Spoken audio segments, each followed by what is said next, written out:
The following review will be based on the anime only. I have not played the visual novel that obtained to this work, and probably neither have you. So for all of you visual novel elitists out there who rather check a goat's worth of nonsense about getting all the facts straight, you may leave now. I'll give you 5 seconds.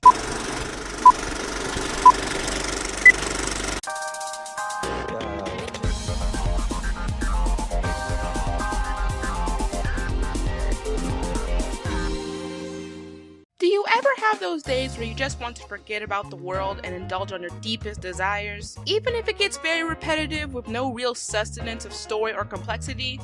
Well, since I'm on the other side of your computer screen, I have no idea what you just answered. But for me, one of my biggest pleasures in anime is the harem genre, specifically reverse harems because, as a girl, I don't find the floppy parts in traditional harems appealing. Of course, traditional harems are targeted towards males, and I'd rather have a good six-pack any day. I wonder what Haru's thinking about. Oh, you like that, don't you, you dirty f***ing ocean? Oh, you can't wait for me to get inside you, huh? Huh? Oh, you slut, you are so wet. Yeah, that's the stuff. We were still rolling. Anyway, hello internet, Shannon here to bring you a recent reverse harem of godly proportions. Will it give this genre something refreshing to look forward to? Or will it just be another bundle of fangirling eye candy? I don't know, but you're going to have to see for yourself. Here is Kamigami no Asobi. The story revolves around heroine Kasagani Yui, who is ordered by Zeus, a god and headmaster of a school he created, to teach the meaning of love to young and handsome gods. The reason he has for doing so, to cancel the negative effects of the weakening bond between the world of the divine and the world of humans. Sounds pretty simple, doesn't it? So the plot in terms of the general harem genre is rarely anything amazing, since you're supposed to focus on the characters more anyway. With that being said, the show had the episodes you would expect, like the beach episode, the comedy episode, the main character focused ones, and of course the boy of the week arcs. Basically a plot where you are generally supposed to predict a lot of things, which actually isn't a bad thing all the time. It's very lighthearted, and I did enjoy the episodes that focused on everyone together. However, this won't excuse certain things that got on my nerves, the main ones being the rushed and ignored plot devices that were established, as well as certain actions the characters take towards the end. I will not spoil them in this video though. Other than that, there's not much I can say about the plot, so let's move on to the characters.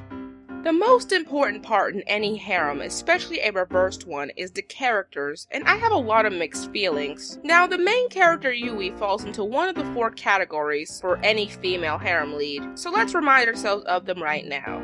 We have the ignoramus, the boring/robotic character, that generic brand of serial character, and of course, let's not forget the damsel in distress jailbait. And Yui would probably be that little toy robot that you really get bored of after the first 2 minutes that you find in said brand of boring cereal. Now before we continue, I would like to say that I do not believe in the excuse that the main character is supposed to be bland because you're supposed to put yourself in her situation. Well, because a character is supposed to invoke some sort of interesting personality, so I can at least care for the choices she makes. And my god, she is as bland as a golf game set on mute. And we don't even know a thing about her besides her kendo hobby. She has that kind of personality that's the bare minimum for human conversation, but I digress. As for the guys, they are enjoyable to watch and contrast each other well.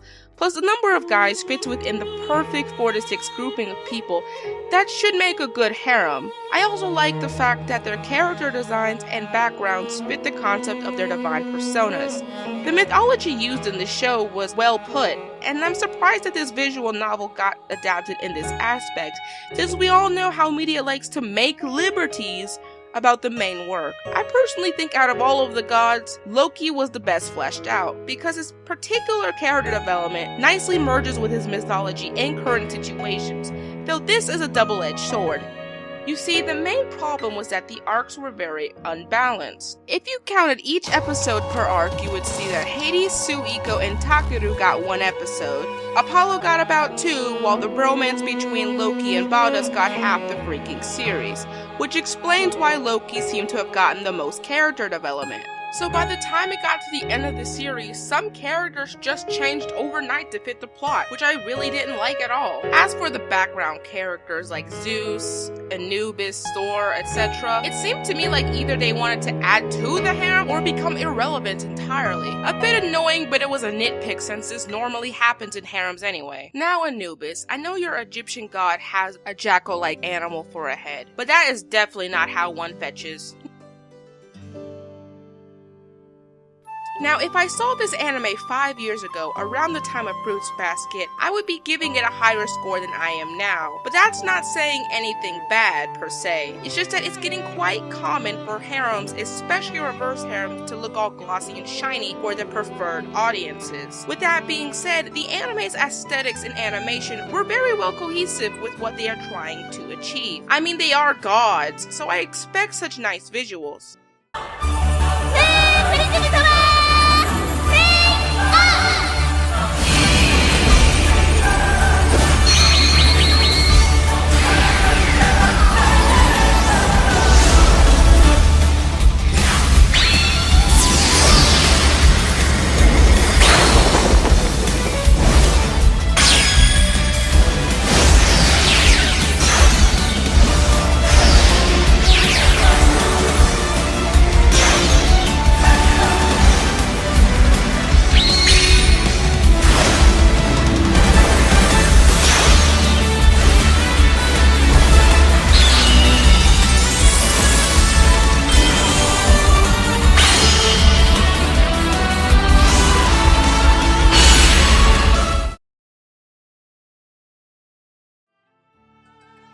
Though there is one thing that I didn't like in the animation department.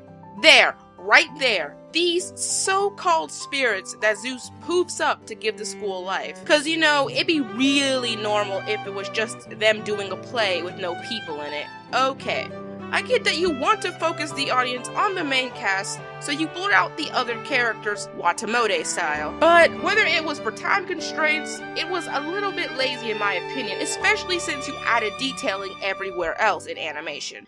In terms of sound, the opening and ending were, well, up to par with the standards of visual novel harems since it was being sung by the main cast. As for its soundtrack, it felt really immersive since I was listening to it on its own. It reminded me a lot of an RPG, especially those slow and peaceful parts. Very Oracle-like in a sense, and for some reason when I listened to it, it reminded me a lot of Skyrim, probably because I was playing a lot of it. Then again, it's ironic since the show focused on the 2 Baltic gods in the end. As someone who really finds reverse harems as my favorite guilty pleasure, I'm surprised on how this visual novel adaptation turned out. Kamigami just let me sit back, relax, and enjoy some divine beasties at play. To recap real quick, I like the character designs and mythology of this show, as well as its nice soundtrack, but the unbalanced character arcs for each guy, leading to the second half of the series, was very lacking, while the main character herself needs to do more than just sit around and hope everything goes in her favor. But for reverse harem purposes, it's a pretty enjoyable one. So, after some consideration and plot devices that end up being very rushed until the very end, I give Kamigami no Asobi 6 manly speaking Melissas out of 10, and a recommendation to buy it when it comes out into your country. Even though there's a lot of normal harem aspects in this one, like all the others, it's a very enjoyable one and doesn't make me cringe when I watch it. And if you don't think about the details much, it's a pretty awesome series. It's basically that kind of reverse harem you just watch so you can pick and choose your fan fictions. And let the shipping wars begin. Well, internet, thanks for watching. In the description below is our Facebook and Patreon pages where you can like and support us. And of course, you're always welcome to press our subscribe button for more anime antics. This is Shannon, and until next time, stay tuned to Anime America.